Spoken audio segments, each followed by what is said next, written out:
Well, just in case you were not here last week, my name is Jerry Raridan, and I'm not officially a member of Methodist Temple, but I attend Methodist Temple because pastors are members of the annual conference, so I can't officially become a member. But you're my people, so I'm glad to be here. Let me quickly talk about what we shared last week, just in case you missed, and I'm sure you'd appreciate a little bit of review. I'll make this go fast. So last week, we focused on the Hebrew Scriptures. And we learned that only 2 of the 613 Levitical laws deal with the issue of same-sex relations. Just 2 out of 613.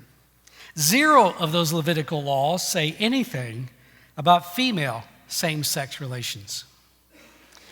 We talked about how people tend to ignore a lot of the Levitical laws. We kind of pick and choose, and we ignore those that tell us that we should not be eating shellfish, which includes shrimp, one of my favorite foods, or pork, or the combination of beef and dairy, which means you can never have a cheeseburger again, right? If we follow the law carefully, if our kids talk back to us, we would stone them. The law says to do that. And anybody who ignores the Sabbath. So get out your stones if you miss church sometime, okay? Judgmental Christians tend to pick and choose the scriptures they observe to satisfy their own personal agenda. It's amazing how people only seem to quote Leviticus when it comes to this issue. And when you place these, and what's so important is I talked last week how important it is to find the historical context in which these passages are speaking to. Just like we try to put the context when Paul talks about women being silent in church. There was a purpose for that locally in Corinth, a sailor town, which was full of prostitutes. It made sense. That was what we call descriptive truth, not prescriptive truth that's true for all time. So if you try to put these Levitical passages in their context, you go to the first verse of chapter 18, you go to the first verse of chapter 20, it clearly expresses the understanding that it's talking about the Canaanite temple cultic rituals. He wants the people of Israel to be different from the people of the land that they're going to go into. We also took a quick look at the story of Sodom and Gomorrah, and we discovered that really has nothing to do with homosexuality at all. It's about loike. It's about bringing hospitality to the stranger, to the alien, to the foreigner. And we shared that one key fact in that is you'll notice that in order to satisfy that crowd was knocking at his door a lot, offered his daughter. He offered his daughter to be raped by that people, which tells you this has nothing to do with homosexuality. This is about hospitality. And that most likely those villagers were thinking these are spies, these are strangers, and that they wanted to humiliate them because that was a common practice in ancient times. It was like gang rape. And probably the closest analogy we can come to that is if you go into prison, your biggest concern is that you're going to be raped in prison. That's probably the closest analogy you can come to what that story is talking about. So in my mind, I think it really makes a strong case that these are really not talking about an understanding where we're looking at same-sex covenantal relationships that people often have today. Okay? So let's move to the New Testament. And I'm not going to read the entire passage here from Romans 1, but it is probably, I think, the most challenging one if you are somebody like me who has a very affirming stance. This is probably the passage that I have wrestled with the most, especially coming from being a biblical literalist, to someone having a deeper understanding of Scripture, wanting to put it into its historical context. This one's the one I find most challenging. It's the one that's most widely cited, and so we're going to have to do some good work tonight to understand it well. And when I get done even, I think you can come to the conclusion that, well, you can see why somebody who's a traditionalist might make a case for the belief there. So we need to have that openness to say, yeah, I hear where you're coming from, but there is another way to look at these passages. And it's going to be one of those things where we can argue all day what it really means, but I hope that at least you'll come away feeling like, well, at least if I want to be affirming, I can see this passage. I don't have to violate Scripture.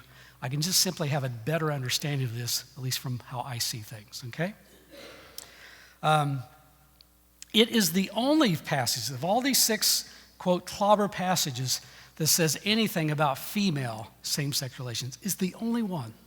One verse out of the whole Bible says anything about same-sex female relationships. So Paul's argument here is going to come from what we call natural theology, where you look at the world and see how it is when it's in what you think is its natural order, and he deducts from there in making his argument here. But I think you're also going to see that even if you have the position that homosexuality is a sin, if you follow this passage carefully, you're going to decide we can't treat it any differently than any other sin. Because Paul's not trying to single out any particular sinner. He's trying to make the case that all of us are sinners, that all of us have a need for Christ. That's what this chapter is doing. And when he goes to the next chapter, he's going to start speaking to the Jewish people. This chapter is about the Gentile people. The next chapter is going to be about the Jewish people. And he's going to make a case that they also need Christ as well. So that's his purpose. He is not trying to single out any particular group, any particular sin, say one's higher than the other. He just simply making the case that all of us fall short of the glory of God. Okay? So know that even if you are wrestling with this passage, and certainly if somebody's trying to argue with it, you need to say, wait a minute, is that what Paul's trying to do? Because as I read it, Paul's trying to say, you're a sinner, I'm a sinner, all of us need Christ. And it doesn't make us any better or any worse than anyone else. Okay? So, affirming arguments. I think if you look at this with eyes that try to dive deeply into what's going on in the historical context, I think you're going to find a very similar feeling that you get when you look at the Leviticus passages. That the kind of expression of sexuality that Paul's talking about is probably a different thing than what we're talking about when we discuss it today. Paul's writing about rape, pedophilia, and temple prostitution. There's a lot of clues in it that suggest that. You'll notice in the one reference in this passage, it says, their women. Notice it didn't say women. It says their women. You know what that means? It means women are property. Women are not seen as persons. They're not seen as equals. And that becomes really important when you understand what Paul's talking about here, especially when it comes to human sexuality. Another point, I'm on the top of page 3 with me, but I think I've got a little bigger type than you, so keep moving with me here. But one thing you'll see, if we'd read this through, you notice there's a progression. Paul's trying to make the case, first of all, that it's our sinfulness starts with the failure to glorify God. It begins there. And then it moves to the next step, which is the refusal to acknowledge God and then to start looking for other gods. So you start worshiping idols. We don't have idols today, but we have other things we worship. And then you get to the point you're more worried about earthly things than you are heavenly things. And then that just keeps snowballing until there's this unbounded need for pleasure. And so you become full of coveting, malice, envy, strife, and even to the point of hatred for God. So the model of homosexual behavior that Paul is addressing here seems to be explicitly focused on idol worship, probably temple prostitution, and also same-sex male experiences here. So he points out primarily the characteristic sins of pagan Gentile population. And we have a lot of documentation about what was common in the Roman world in that time. The Roman world was very different from the Jewish culture. And they got the point, part of it is, you talk about the fall of the Roman Empire, you talk about how depraved it got, how there was a separation in wealth, and so the very wealthy began just pursuing experiences. And some of those experiences was just the desire to find sexual pleasure wherever you could find it. And sexuality was often about domination in that patriarchal patriarchal culture. It's about dominating one person over another. So one of the things that's important then, when you understand that phrase about giving natural to unnatural relations, one of the possibilities to interpret that verse is he's not talking about moving from a heterosexual sexual relationship to a homosexual sexual relationship. It's talking about that women are supposed to be passive in the sexual encounter. You hear that? They're supposed to be passive. And so one of the possibilities of understanding this is that Paul's talking about temple prostitutes, because when you go to the temple and you have sex relations with a prostitute, she becomes the aggressor. She's not doing and so instead of being passive to the male, where the male always keeps their position of authority, that role's reversed when you go to the temple. Okay?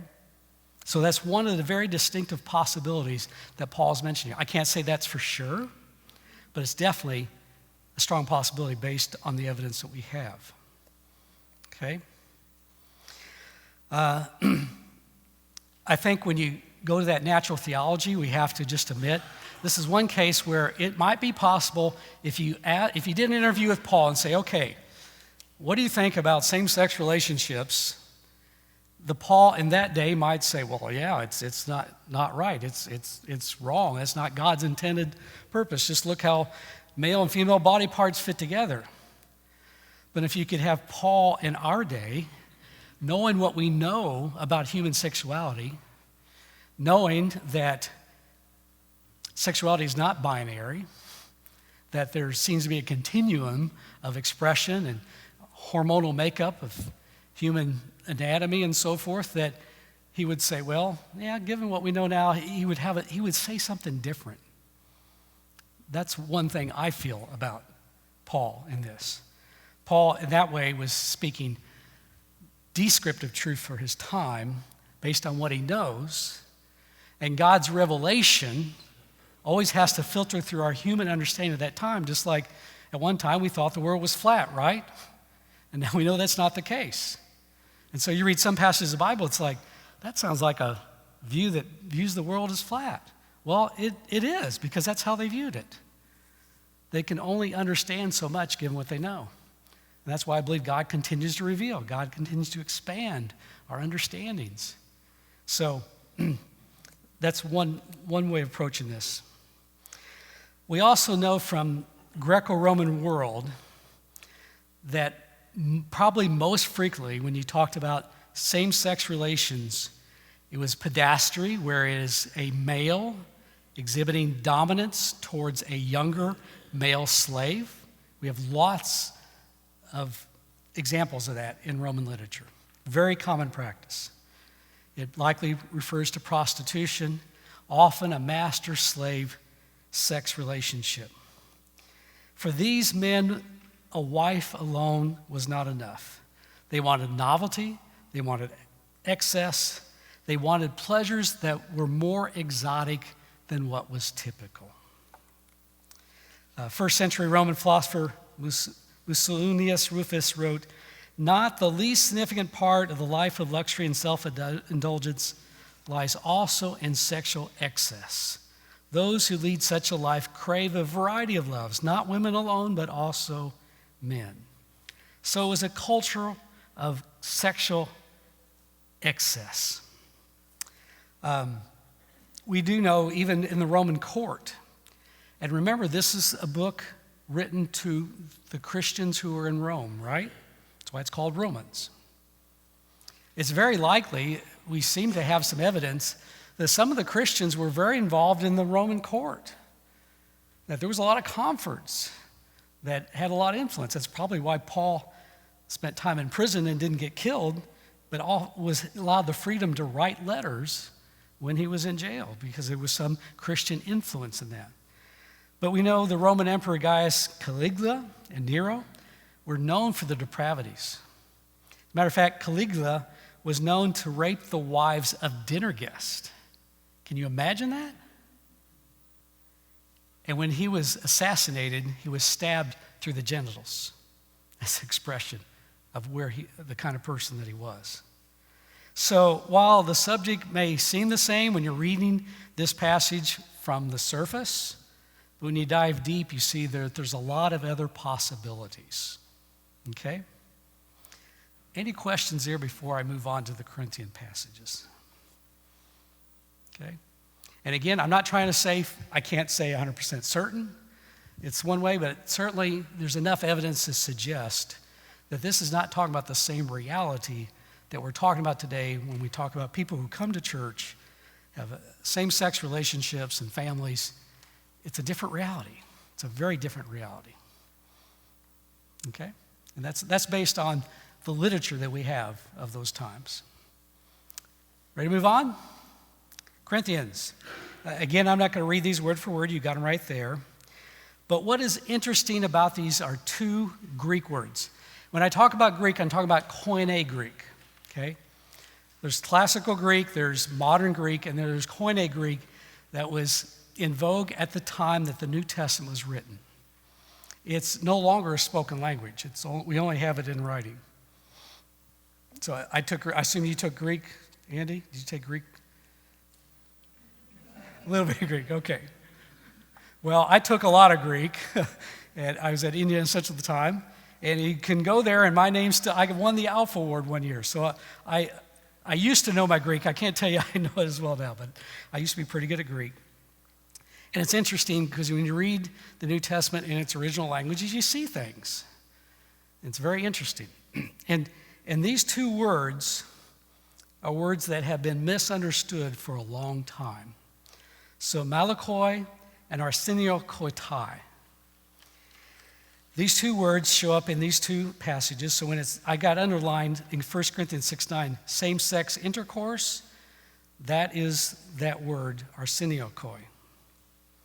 And then I got in Timothy, I got them underlined there too. Now, the challenge is, as Pastor Andy referred in the first session we had, in 1946, when the Revised Standard Version came out, they chose to translate that word as homosexual. It's the first time in any biblical translation that it was translated that way. You go to German translations, they didn't use that word. They used words that referred to a superior to an inferior relationship. They referred to prostitution, or it referred to pedastry. They used terms in German that expressed that. So for a longer course of history, nobody understood these words as referring to homosexuality in the general sense. Okay? But when they chose to make that decision, it has influenced thinking ever since. And so it's been a challenge to overcome. And unfortunately, many people have been hurt because of a simple translation of the Bible. Okay? So, dive in. I'm on my page 5, probably a little bit less for you. You're still in 4, right? You're still 4. Yeah, I made mine 14 types so I can see a little better here, okay? So 1 Corinthians 6:9 uses malakoi, arseniokotai, and 1 Timothy 1:10 simply uses arseniokotai. So malakos is a fairly common word. So let's deal with that one first. It also shows up in other places in the Bible. It shows up in Matthew 11:8. It shows up in Luke 7:25. And in Matthew 11:8 it says, "What then did you go out to see? Someone dressed in soft robes? Look, those who wear soft robes are in royal palaces." So that word is translated soft. Luke 7 says, when John's messengers had gone, Jesus began to speak to the crowds about John. "What did you go out into the wilderness to look at? A reed shaken by the wind? What then did you go out to see? Someone dressed in soft robes? Look, those who put on fine," there's that word again, malakoi, "clothing and live in luxury are in royal palaces." So there's 2 other New Testament references of this word. Now, I think the King James one place translated this as effeminate, and that's really not what it's describing. It's soft in the sense of people who were so rich, became so focused on luxury and the finer things of life. They get fine robes, they put makeup on, they do things that were in that culture more ascribed to females than males. Not so much effeminate, not like we understand it today, but a little bit different. And so Paul seems to be drawing upon that cultural understanding. Okay? So keep that in mind. Now, the previous use of arseniokotoi, this is a pretty interesting word. On the sources that I read, this is the first time this word has been put together into a compound word. Arsen means man, and kotoi means bed. So if you're going to translate it literally, it'd be betters of men.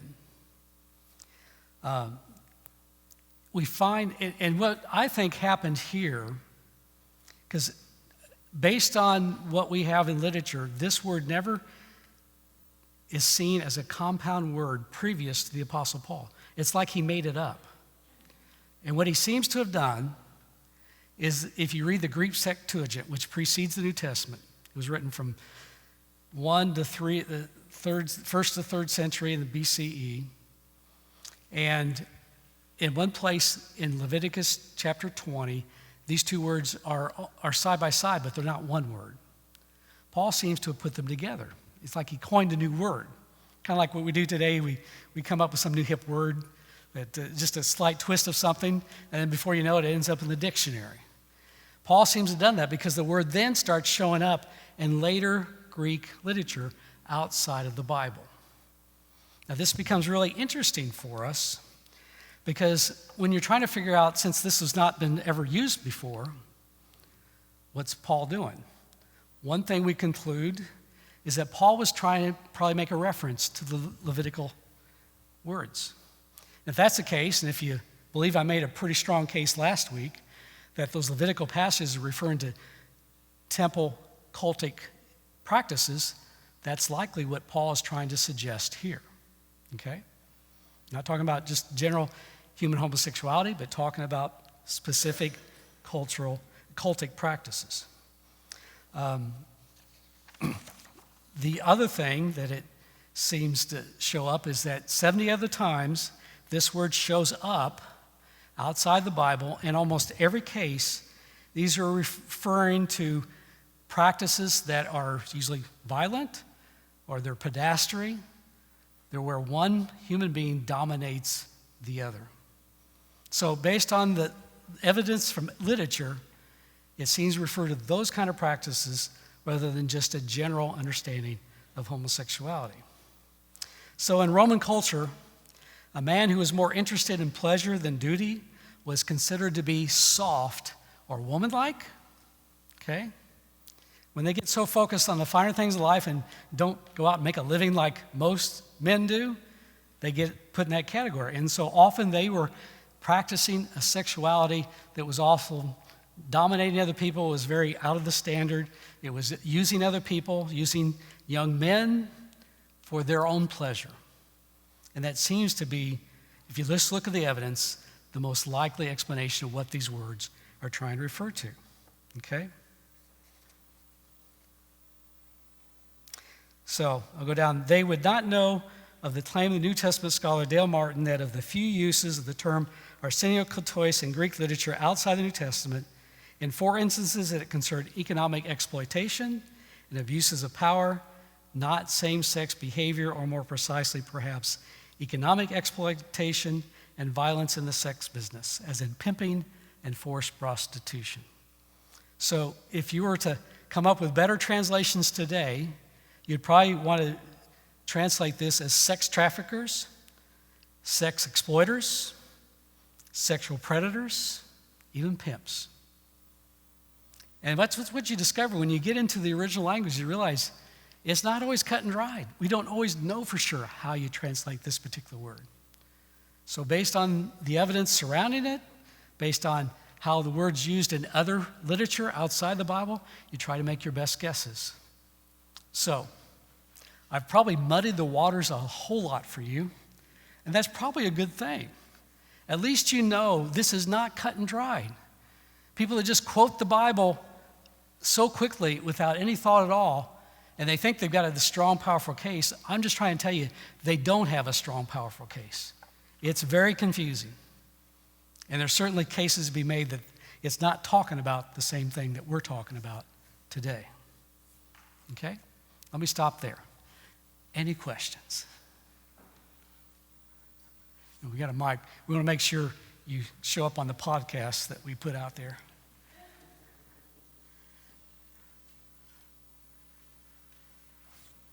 Okay? Am I that good or that bad? Well, hopefully I've explained it well enough. Well, then let's move on quickly to Genesis, and then I kind of want to wrap up with a little bit of my journey to how I got to where I am today. So have you ever heard anybody quote Genesis on this issue? The creation story, God made them male and female, or the quote Jesus quoting of this passage? Yeah, it gets used a lot. And the basic argument is that God made Adam and Eve, not Adam and Steve. I hear that one a lot. Do you ever hear that one? Yeah. Yeah, I could just punch them sometimes when they say that. But I think and you could break this all down a lot. But first of all, the first point I want to make is this first chapter of Genesis was never intended to be taken literally. Did any of us believe the world was made in only 6 days? I don't think so. We know that it's what we call an archetype story. It's mythic in its expression, not that it doesn't tell truth. It's told in that mythic way, that archetype way, to express truth. Say? Yeah, it's a poetic way of expressing important things about the mystery of what God has done. And you find as you read the first chapter of Genesis, this wonderful sense of order that God brings to the world. And that it's all good.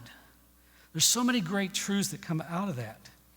So when people start tying it down and try to make cases about specific understandings of human sexuality or any other issue or creation and evolution, all this stuff, they're just missing the point. The point is that God has given us this earth. God has declared that it's good. And that when he says male and female, he's not saying exactly how marriage is supposed to be. He's saying we're all meant for companionship, right? We're meant to be together. We're meant to be there to nurture one another. And I would challenge people who say, well, God made them male and female, and say, well, he didn't all the time, because we know based on simply science that some people were born intersexed. Have you ever heard intersex before? Okay. That's different than transgender. Intersex means that somebody who's been born with a certain set of chromosomes, but their body parts don't always match up to that. So in other words, somebody who's got the chromosomes for a male may not be born with a penis or born with a uterus. That happens frequently. Sometimes they're not so obvious. There's certain organs missing that can't be seen on the outside. It becomes a very complicated issue. There's some podcasts out there. I encourage you to listen to them. Go to NPR and you'll find some horrible stories where we didn't understand this enough, and we went in and took out body parts from people, and it's ruined their lives because those hormones were necessary for them because of our lack of understanding about this issue. And it's a significant issue. Based on the best evidence I could come across, and I did a lot of research on this, it looks like at least 1% of the global population is born intersex. That's 1 in 1,500 births. That's the same percentage as people who are born redheads. Okay? And if you want to debate me on, I've had people say, well, that number's too large. Well, even if there's half that or a fourth of that, it means it still happens. So God doesn't make them male and female every single time, right? So you have to deal with that reality. And an interesting thought that was expressed by one of the authors, he says, we talk about Genesis 1, but we live in a Genesis chapter 3 world. we live in a fallen world. Everything's not perfectly made. And so that means we have to deal with that reality. And human sexuality is complicated. I mean, let's face it, every marriage, sexuality is something you got to work out. It's not cut and dry. I've come to believe that sexuality is on a continuum. And we're all somewhere in that continuum. And nobody's the same. So to say, one thing we can say 100%, and it's true of human beings, it's true of biology of other animals, sexuality is not binary. It is not either or. There's absolutely too much evidence that says otherwise. So if you're going to understand Genesis chapter 1, you got to deal with this reality that our world does not match that perfect world you think where every man has a woman to match up with. It doesn't work out that way. So what I want to say is I think we need to find a way to affirm people as they are. And let me tell you a little bit about my personal journey on this. I think we still got time for that, right? So I found as a pastor, and remember, I came from very traditional attitudes. But in most of my congregation, it didn't happen to every single one, most of my congregation, I would have a couple show up that happened to be of the same gender. And they would talk, they'd use words like we.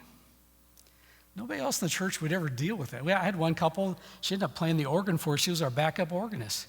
And everybody loved them. They sat together, and nobody ever said anything. Well, I'm sure there was a couple identified as lesbians. And especially in that day, you kind of kept things on the down low. But I was grateful that at least found enough warmth in our congregation that they were comfortable there. And it was during that time that I was working on a doctorate in pastoral counseling at Christian Theological Seminary. I was taking a class in family systems theory. And so the professor had a lesbian couple come and talk to our class. And I was still in a mode, I was probably at a point where I was much more tolerant, but I think in my mind I still saw a same-sex relationship as negative, that it was not the healthiest way to live. Probably is where, best way to describe my mindset at that time. And that couple was just wonderful. They let us ask any questions, no matter how stupid they were. And I remember, and they had a 15-year-old daughter. And so somebody asked them, "Are you raising your daughter to be a lesbian?" And they just cracked up laughing. And they said, "Are you kidding me? You think we want her to be persecuted like we have been?" And for me, something snapped. At that point, I'm like, "Jerry, what in the heck are you worrying about?" People are living into how they were created. And so that for me is a game changer. I think that was a huge step for me to start looking at this in a different way, to go back and look at the scriptures more carefully and rethink my thoughts on all that. And it certainly changed how I've tried to approach every person that I've come across that are of that experience. Now, let me tell you another step in my journey. So by 2018, as much as Pastor Andy's talked about all the complications going on in our church, and I'd watched in our Indiana annual conference how much those that were more narrow-minded in thinking had been so organized for so long, and Pastor Andy can attest to this, that they got whatever they wanted. They'd get the delegates elected for general conference they wanted, and I saw our conference moving towards a place where if you were affirming, you wouldn't want to be a part of our conference. And I went away from that annual conference, and I came home to my wife, and I was in tears. I said, "Nancy, I feel God telling me I got to do something. I don't know what to do, but I got to do something." And we talked it through and decided I'd call Rob Fuqua, who was the pastor at St. Luke's United Methodist Church. It'd be, I think, the second largest church at the conference at that time. But we were close enough that was a good conversation. So we made the decision, let's have a luncheon, invite any centrist or progressive leaning pastor to come and talk about what do we need to do as a response to where we see this thing going. And so we had 50 pastors that showed up for lunch at St. Luke's, came from all over the state, and we started what eventually became Room for All Indiana. And our purpose at that time was to fight for the one church plan, which I talked about last week, with the goal of just letting every church, every Methodist church, live into their understanding of this and still get along and still be a part and still work together on all the other things that we want to work on. And that work, we did some really good work. We went to the 2019 General Conference St. Louis. I was there. I think, Pastor Andy, did you say you were there? And I saw the church, as the United Methodist Church, end as I knew it at that point, when they voted for a traditional approach. And I tell you, that week, our movement exploded. We went from having 8 people who'd been working for months together to getting phone calls. What can I do? What can I do? And our email list went from about 120 to 550 overnight. Because people said, we don't want the United Methodist Church that I've been a part of in my life to be this. And so we organized and got ready, we prepared, and the next annual conference in Indianapolis, we swept all the pastoral delegates. Every single one was a centrist or progressive. And we took 4 more laity things. And that same thing, that same reality happened in conferences all over the country. And that is what motivated the Global Methodist Church to eventually say, oh gosh, we don't have the power of the United States that we thought we had. Because they thought the United Methodist Church was going to be a traditionalist, discriminatory place where a traditional understanding of marriage and ordination would take place. And that movement changed that for Indiana, and it happened in many other places, and that's why we're going to General Conference now, hopefully putting some of that painful past behind us. So that's kind of where we're at, and that's been my journey, and that's why I'll come talk about this to anybody, anywhere. I apologize because I'm of a generation, I'm still learning how to talk well. So I'm sure I've probably said some things that may have offended some. I apologize. Come teach me, because I'm trying to learn all the time about this. I remember when the George Floyd thing happened in Noblesville, we decided, I reached out to the African Methodist Episcopal pastor, and I said, is this response good enough for you? And she said no. And so we got the mayor, we got the head of the police department, we got the head of the Chamber of Commerce, the school superintendent together, and in 3 days we organized a peaceful protest during COVID, in the thick of COVID, and we found a place to go outside and spread out, and we had 1,500 people show up in Noblesville, Indiana, to protest that. And I remember I had to speak for about 8 minutes in that, and I knew I got a lot to learn about racism. I thought I was not a racist person, but I'm discovering I'm more racist than I thought. And so I had my associate, who's much better at this, look at my speech, and it took 4 edits before I had a speech that I could actually share, because I had so much to learn. And that's the way it is for a lot of us. So I hope that we always have grace for one another as we try to talk about this and try to understand it with each other. Okay? Questions?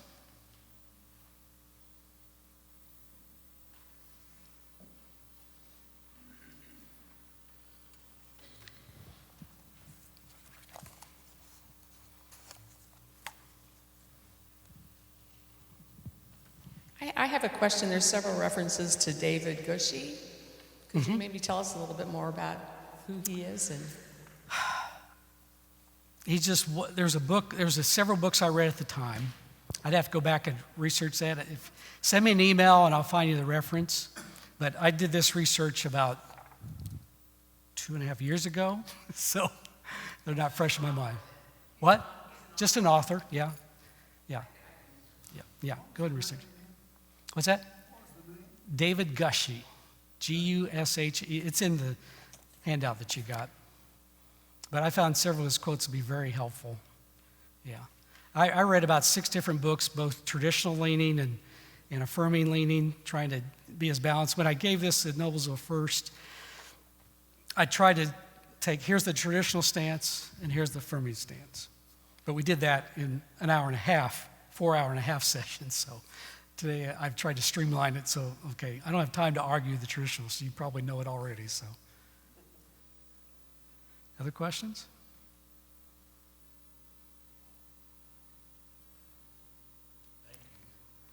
Thank you for having me. Thank you for, I know for a lot of you, this is an old issue that you've been dealing with and you're ready to move on.